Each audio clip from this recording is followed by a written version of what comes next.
Halo semuanya, selamat datang di presentasi saya untuk mata kuliah Manajemen Farmasi. Sebelumnya, perkenalkan saya Ahmad Fauzan Rizkowo dengan NIM 234010067 dari Prodi Farmasi kelas C. Nah, pada hari ini kita akan membahas topik yang sangat krusial bagi praktisi farmasi. Apa sih itu? Yaitu fungsi-fungsi manajemen. Kira-kira apa sih fungsi manajemen itu? Ya, makanya simak video ini sampai habis. Namun sebelum ke penjelasan, saya ingin bertanya, kira-kira mengapa hal ini itu sangat penting? Nah, jawabannya karena di apotek, di rumah sakit maupun di industri, kita itu tidak hanya bekerja dengan obat, tetapi kita juga mengelola sistemnya. Agar apa? Agar tujuan kita itu bisa tercapai. Tanpa berlama-lama, mari kita ke penjelasannya. Check it out. Jadi, di sini saya akan menjelaskan apa sih kira-kira penjelasan dari fungsi-fungsi manajemen tersebut. Nah, sebelumnya, menurut teori dari Henry Fayol, fungsi manajemen terdiri dari 5 bagian utama, yaitu yang pertama ada perencanaan. Kemudian yang kedua ada pengorganisasian, kemudian yang ketiga ada pengarahan, yang keempat ada pengkoordinasian, dan yang terakhir adalah pengawasan. Yang pertama yaitu perencanaan. Apa sih perencanaan itu? Nah, perencanaan adalah proses menentukan tujuan dan cara mencapainya. Ini adalah fungsi paling awal dan juga paling penting. Karena apa? Karena kalau dari awal pun kita sudah salah, maka langkah berikutnya pun juga akan salah. Dalam praktik kefarmasian, saya akan berikan contoh. Semisal pada apotek, yaitu merencanakan stok obat berdasarkan data penjualannya. Pada rumah sakit, membuat anggaran obatnya sendiri. Kemudian, pada industri juga menentukan jadwal produksinya sendiri. Nah, perencanaan ini juga kita ibaratkan seperti peta yang sedang berjalan. Kalau kita tidak punya peta, mungkin kita akan tetap bisa jalan. Tetapi, besar kemungkinan kita bakalan tersesat nih, atau bahkan tidak efisien. Jadi, menurut saya, semakin detail perencanaan, maka semakin kecil risiko kesalahan yang ada di lapangan. Nah, yang kedua, yaitu pengorganisasian. Pengorganisasian sendiri adalah pembagian tugas dan tanggung jawab. Tujuannya untuk supaya pekerjaan tidak menumpuk di satu orang dan semuanya berjalan sesuai perannya masing-masing. Contohnya nih, apoteker, kemudian asisten apoteker dan kasir itu mempunyai tugas yang berbeda. Kemudian pada rumah sakit, ada pembagian unit farmasi sendiri. Kemudian pada industri, ada QC, QA, produksi, dan lain-lain. Nah, jadi kalau semisal tidak ada pengorganisasian nih, pasti akan terjadi kebingungan. Misalnya, siapa yang bertanggung jawab? Siapa yang harus mengejarkan? Menurut saya, pengorganisasian ini sangat penting banget untuk menciptakan sistem kerja yang rapi dan juga jelas. Yang ketiga yaitu pengarahan. Nah, dari nama sendiri adalah pengarahan. Jadi, pasti fungsi ini adalah yang mengarahkan.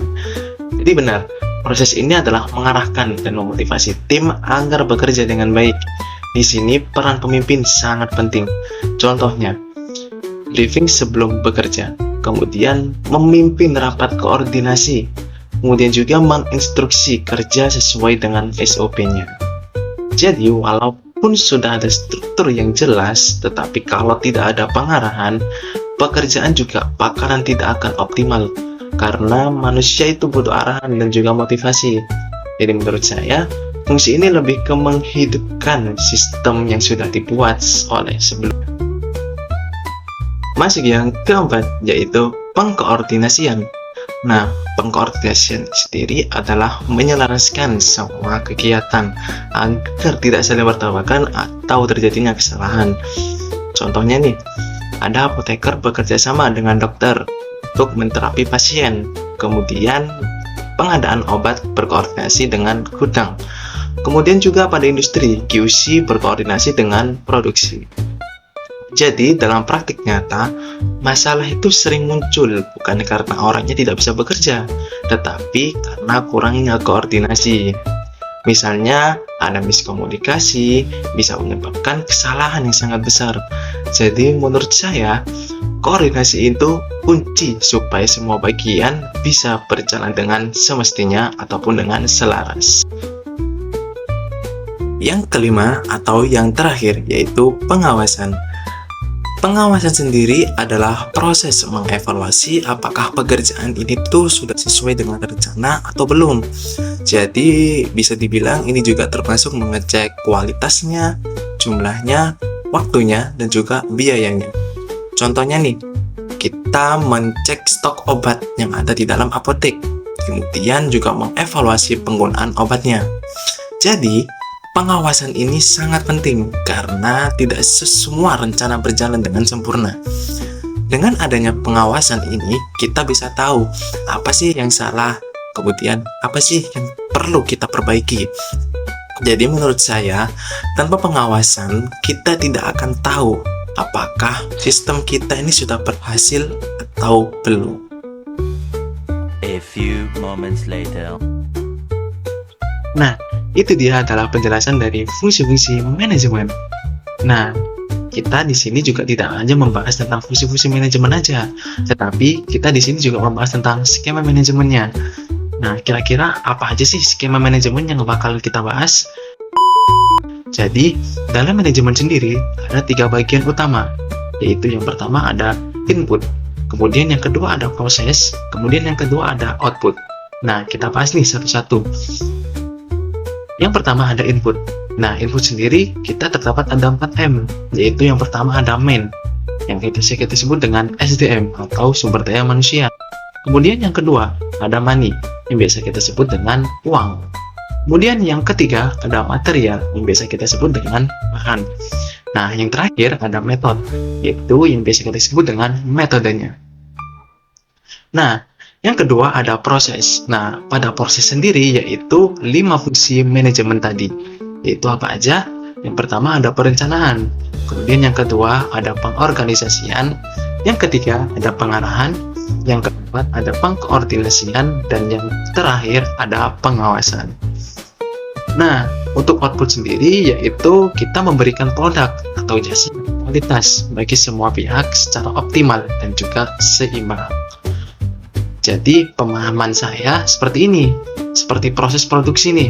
Kalau inputnya itu bagus dan prosesnya benar, maka outputnya pun juga akan ikut bagus.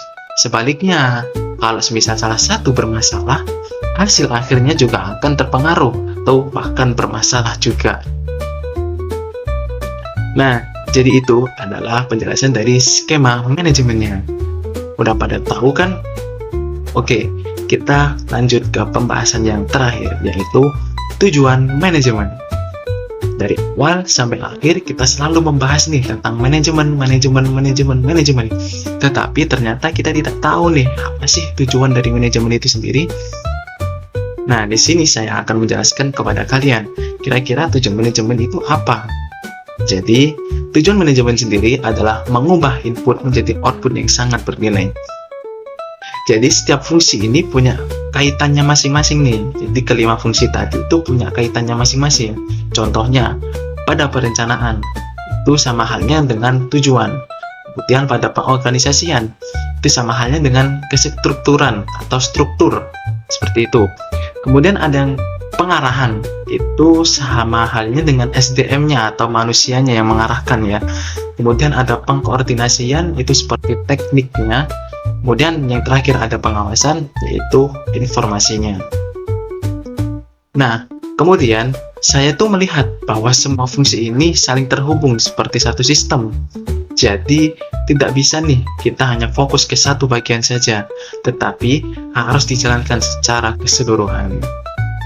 Nah, maka dari itu manajemen itu bukan hanya sekedar teori saja, tetapi kita harus benar-benar untuk menerapkannya dalam kehidupan sehari-hari, terutama nih pada bidang kefarmasian.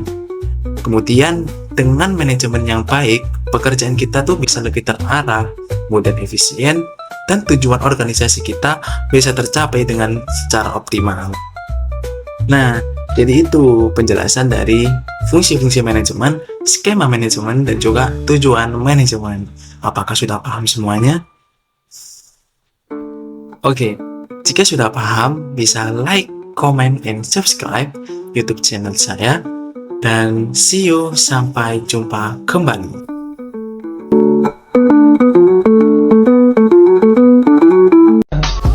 I just had to let you know you're